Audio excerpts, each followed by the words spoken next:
Et puis Zemmour, je pense qu'il répond à une demande du peuple à un moment donné quand le peuple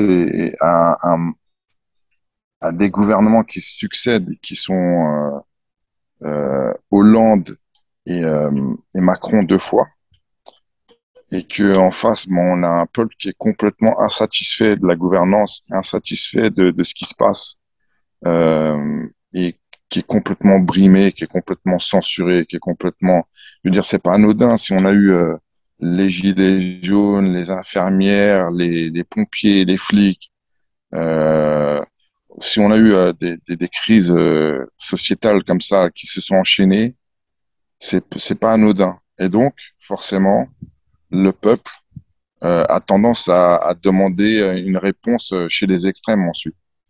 Et pour moi, Zemmour, le discours qu'il a, qui est complètement, c'est complètement Front National des années 80-90, mais boosté. C'est-à-dire, il se permet de dire des choses en prime time que que Le Pen père aurait eu du mal à dire à une certaine époque. Et lui, il le dit normal parce que aujourd'hui, les gens le peuple est complètement frustré de la situation. Et quand c'est comme ça, ben, on a tendance à aller vers les extrêmes. Et donc, c'est pour ça qu'il a eu autant de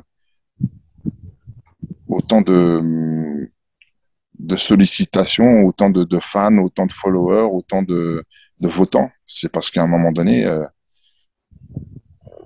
des gens qui ont voté pour Macron et qui se sont retrouvés avec cette vie qu'on a subie là depuis X temps, bah, ils ont envie d'avoir une réponse chez l'extrême opposé. Et l'extrême opposé, dans la tête des gens en tout cas, c'était Zemmour. Euh, Après Zemmour,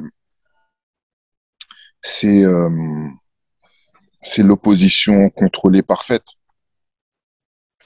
C'est le mec qui est là, qui dit tout le contraire du gouvernement actuel et qui propose des solutions qui sont radicales. Et en même temps, il est là, il remplit son rôle de choix alternatif, sachant très bien que sachant très bien qu'au final, il va pas passer comme Le Pen père face à Mitterrand et Chirac, et puis ensuite la fille face à Macron. Donc il remplit un peu ce rôle-là aussi aujourd'hui. D'accord, ça marche. Et pour revenir sur les médias, comme disait le célèbre acteur américain Denzel Washington, si vous ne regardez pas les médias, vous n'êtes pas informé, mais si vous écoutez les médias, vous êtes mal informé. C'était quelque chose dans Ouais, le genre. Et, ouais, bah, ouais, c'est exactement ça. et comme je dis moi-même, aujourd'hui, les gens croient qu'ils pensent, mais en réalité, ils ne pensent pas. Ce sont les médias qui pensent à leur place. Et ça peut être monsieur et madame tout le monde, mais ça peut même être des médecins. On l'a vu sur on l'a vu sur plein de sujets, même sur l'euro, sur l'Union européenne, il y a plein, sur la Russie. En fait, les gens écoutent ce qui se dit dans les médias, ils le reprennent à leur propre compte sans même s'en apercevoir et ils en parlent sans s'apercevoir qu'ils sont manipulés. Je dis pas qu'il y a tout le temps des manipulations, mais il y en a quand même de temps en temps, on va dire, pour ne pas dire régulièrement. Et moi, quand j'entends des médecins dire, ça m'est arrivé 2 fois en direct, que des médecins me disent le seul vrai médicament contre le c'est le vaccin. Bon, ben écoute, on aura connu mieux quand même en termes de traitement médical, je pense. Hein. C'est sûr, c'est sûr. Ouais, là, c'est la première fois de l'histoire que